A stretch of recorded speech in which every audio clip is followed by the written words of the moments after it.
notebook? No, sweetie, that's $20 for a notebook. Come on, Mom, it's super cool. Look at it. I have a lot to buy you and for your sisters and brothers too. I don't have enough money for all of this. Dang it! How about these? Look, they're the lead pencils and they're the clicky ones. Look how fancy this is.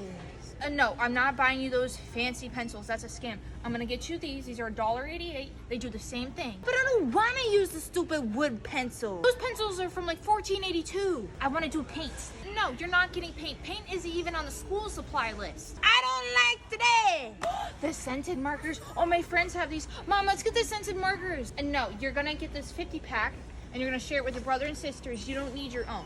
You never let me get anything. Can I at least get this backpack? No, you're gonna use your backpack from last year. There's nothing wrong with it. I am not using the one from last year. Like, that's so embarrassing, Mom. But look, it's a little unicorn. You can get the backpack, but we're leaving right now. Don't ask for anything else.